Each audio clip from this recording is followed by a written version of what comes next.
of being like water. And that's what we're going to start the show off with today. And if you're watching this on YouTube, you'll see the graphic, and it's photos of Bruce Lee and Stephen Curry. And about 4 years ago, I was watching this interview with Steph Curry, and he talked about how he still gets nervous before every basketball game. He still gets nervous, and he still gets jitters, and he gets a high of emotion and nerves that runs through his body.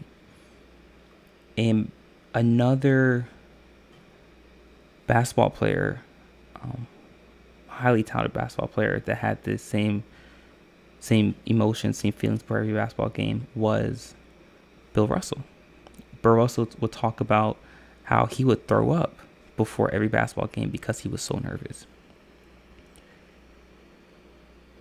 And it got me thinking, nerves are a sign of passion. Nerves are a sign that you care. Nerves are a sign that you're invested into something. And it's okay to feel that nervous feeling because it shows that there's pressure. There's pressure on the task at hand. And pressure can be a good thing because it molds you into the person that you need to be, that you need to grow into. What we can't allow to happen, though, is allow the nervous feelings to dictate our decision making, to dictate our inability to make moves, to make decisions, to move forward. Because what happens is feelings of anxiety and nervousness, uneasiness, those aren't feelings from the Most High. That's feelings from the opposition that the opposition tries to put into our spirit. Now, there's a difference between nervousness and nerves. Nerves is what Bill Russell and Steph Curry would feel during games. Those are just nerves. But nervousness and uneasiness, anxiety, fear, that's from the opposition. That's not from the Most High. I want to make a clear distinction between the two. There's a difference between nerves and nervousness. Having nerves before a big event is a good thing. Listen, that pressure is a privilege. It's a privilege, the honor, it's a blessing to be able to have a platform like that to where your performance can impact not just a team, but a company, an organization, other people. That pressure is a privilege. Not everyone's built for that. And that's not real pressure to begin with. Real pressure is not knowing where you're going to eat, what you're going to eat, where you're going to sleep, if you're going to survive through the night. Those are real pressures. Those are real nerves to have.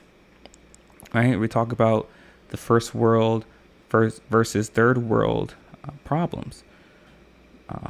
The case study, the first world versus third world problems. And that's a case study that we did. Listen, first world problems are things we just talked about. Oh, how am I going to perform in this basketball game? Or what am I going to eat for dinner? I'm going to eat dinner, but what should I eat today? Should I go out to eat? Should I cook something? Or am I going to have enough money to go out on this date at the end of the week? Those are first world problems. Third world problems are, am I going to eat today? Where am I going to sleep?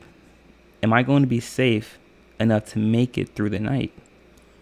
Those are real nerves. Those are real pressures that people face every day.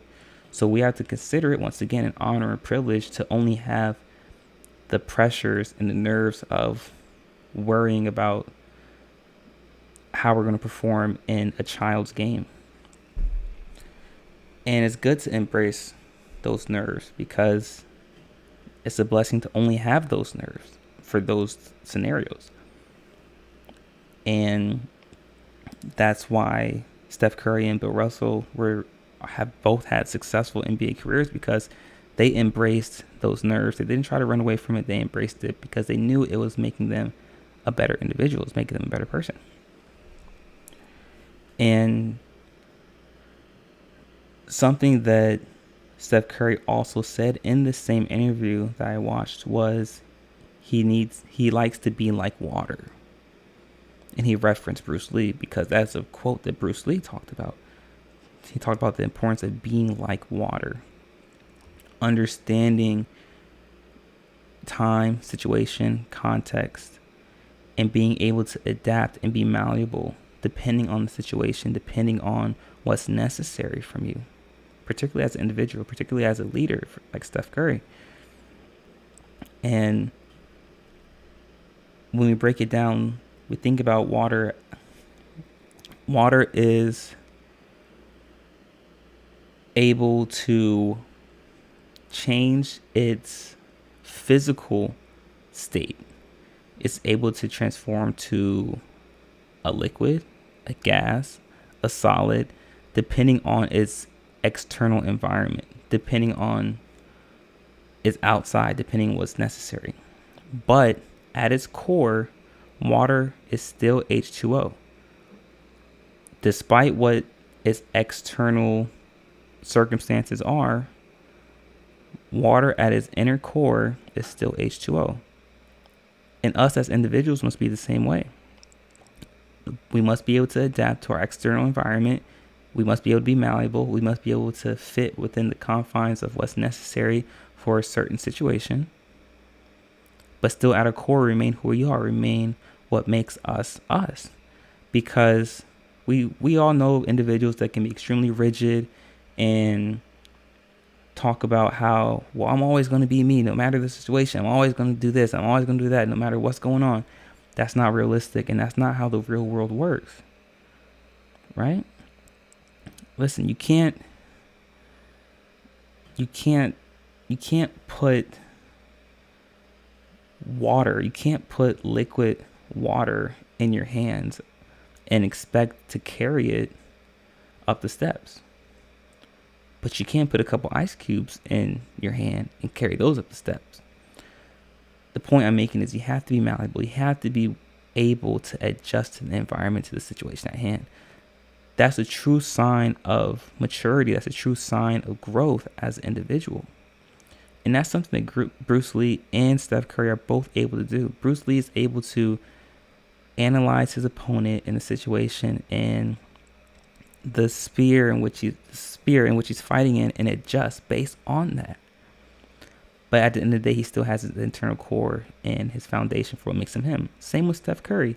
Steph Curry was able to adjust his leadership style and his play style based upon playing with Kevin Durant, as opposed to playing with Andrew Wiggins, as opposed to playing with Kelly Oubre and Andre Iguodala and Klay Thompson and Draymond Green.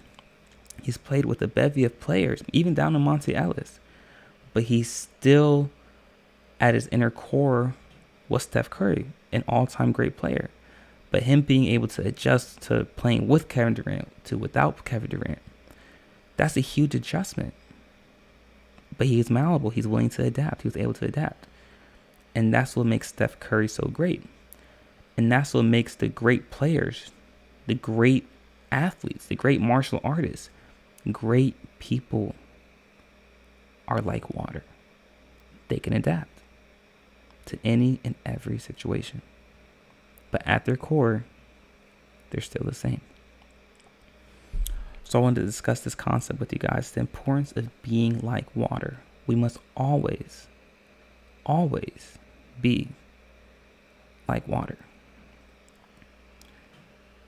In our next segment, guys, we are going to be discussing the importance of establishing your own kingdom, especially as young men in today's society.